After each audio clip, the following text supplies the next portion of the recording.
If you are looking for bigger and stronger shoulders, the overhead press is a staple exercise that will do just that. Now, you may have heard that the overhead press can be damaging or impactful to your shoulder joint, and that's partially true, especially with free weights and machines. But today, I want to show you a handful of my favorite exercises using resistance bands and a combination of free weights to help lessen that impact and give you more bang for your buck. One of the simplest ways to set up an overhead press using bands is to grab a 41-inch resistance band, and all you really have to do, stand on the band, get a shoulder width stance. We're gonna do a standing overhead press, so you get basically kind of a shoulder width grip on this band, and if you have a hard time getting up into it, you can kind of squat down, bring this thing up, and then we wanna start out kind of about nose height with the shoulder width grip, and then we can just extend this band overhead, nice and slow and controlled, keeping our range of motion limited. Like the lower you go, the more stress it's gonna put on that shoulder joint. So if you have issues, obviously kind of limit that range of motion, and the best contraction is gonna happen at the top when you bring your hands together with a big squeeze. And now, why is this less impact than free weights? It has to do with the physics and mechanics of how bands work versus free weights. Bands produce resistance by stretching the band. So the further we stretch this band, the more resistance that it puts out. So at the bottom of the rep, it's going to be lighter. Then at the top of the rep, it's going to get a lot heavier. So that's one big difference between bands and free weights. The other thing is that there's no mass with a band. With a free weight, we actually have mass. So when we get down to this bottom portion of the rep, we're going to be changing direction. We have to decelerate all that mass and stop it, change directions, and re-accelerate it in the other direction. And that acceleration point at this joint compromised position is what is the majority of the impact on the shoulder joint. So when you're using bands, you really mitigate that almost down to nothing. All right, so here's a couple of limitations of the single band overhead press. One, if you're super tall, you're probably gonna overstretch this band, so I wouldn't recommend this if you're over 6 foot. Two, it's gonna hurt your hands if you start to increase that resistance and really start to load this up, and you're gonna feel it in your hands. And also you can see that it's trying to like crash my arms together, so that form is gonna get compromised, and you're gonna be like struggling instead of keeping that nice smooth form where your arms are out to your sides and they converge at the top. So a way to mitigate that is to do a different setup with two 41-inch bands. You can anchor them to the feet, or you can anchor them to the Clench foot plate like I have them. And then I love using a pair of Clench band handles because that gets rid of the hand pain. Really easy to just pop your bands into the handles, step on the foot plate, or loop them around your foot. Now we have a nice, really good form. It feels like a kind of a pair of dumbbells or a cable machine. We have low resistance at the bottom, and then as I push up, I like to converge these together, bring them close together, really stretch and squeeze those delts at the top, and then let it down nice and slow. And remember, we don't want to go too far because that's going to put more impact on our shoulders. So I usually stop right around nose height, and then we just kind of crank through these reps. If you're really tall, this will definitely work well for you because you have plenty of stretch on the bands available to you, and you can easily increase or decrease the resistance by changing the bands, or you can even loop the band around the handle to take up some slack as long as you're not overstretching it. Another way that we can set this up, which is basically the same thing using a pair of 41-inch bands, is to grab the Nexus Pro Bar from Clench Fitness, and this is going to give you a lot more stability, and also it takes away the 2 degrees of freedom. So before it was like a unilateral exercise, now it's going to be bilateral. Very easy to set up. You just hook the bands into these carabiners. Pretty much the same thing as before. Now we can grab this bar, bring it up here. I have a good way to measure like how low that I'm going with this because I can just watch the bar, and we can just do these overhead presses. I feel a lot more stable in this.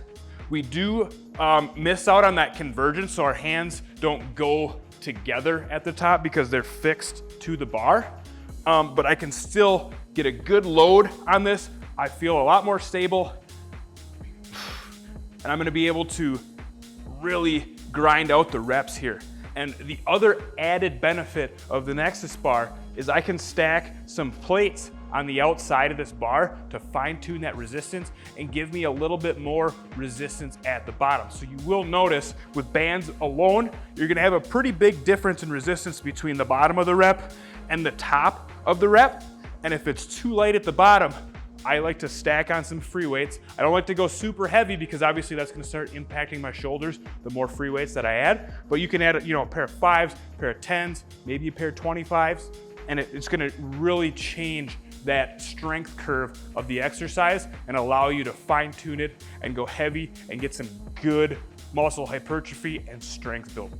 Next up, I wanna show you some seated variations because with the standing versions are great. You're gonna get a lot of core engagement. You're also gonna get a lot of back engagement. And when things get heavy, people tend to use momentum to try to throw that weight up. So you probably won't be able to isolate them shoulders, front delts as much as possible. The seated versions is what's really gonna drive all of the load into those front delts and not allow you to cheat. And also it's gonna give you a lot more stability so that you can use more resistance and just focus on the shoulders. So the first, and probably one of my favorite ways to do this, is to grab a 41-inch band, step into it, loop it up around my backside, and just sit right down on it. I'm using a nice, incline or like a bench where I can put the back just about vertical. You don't need this, you can just use a chair or whatever, but with the backrest, you will get a lot more stability so you can drive force into those shoulders and isolate them up. So we're gonna get like a shoulder with grip. I kind of hook my thumbs into this, push my back firmly into the bench. Same thing as before now. We're extending up, reaching overhead, and bringing those hands together at the top, getting that convergence so that we get the maximum contraction on our delts. Let it down nice and slow, controlled. Big squeeze at the top, let it down slow. And with this, the band isn't being stretched as far as with the standing ones, so it feels a lot better on my hands. Obviously, my hands aren't crashing in at the beginning because I can get set before the tension really comes on, and then I can squeeze it up, get a really good contraction. But one of the limitations, of course, is at the bottom of this rep, there's no resistance here. So like right here is just a little bit of resistance, and then that resistance really comes on towards the top. So you're gonna notice a big delta between the bottom of the rep and the top of the rep. Another good way to do some seated overhead presses are using the Nexus Pro Bar. And now I'm gonna grab my 41-inch band and string it between the carabiners. And then I'm gonna sit on it just like I did before. So I'm gonna grab it, pinch one half up against the bar, and then just loop the other half right around my backside, get it under there, everything nice and centered. And then all you gotta do, sit down, get into position. This one's really easy to kind of get into and get yourself loaded into. Get your hands appropriately spaced on that bar. Get it up there. Get everything nice and comfortable. Boom. Now we can jam out some overhead presses.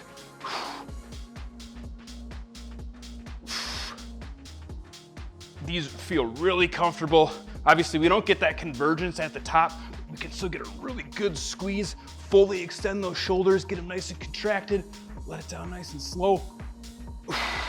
And of course, with this, we can modify our bands. We can go heavier with bands, or we could stack bands together here and kind of step in and out of them as we go.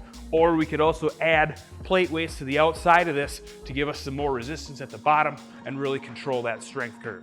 If you have a rack available, I would recommend this variation if you're getting into that higher resistance level.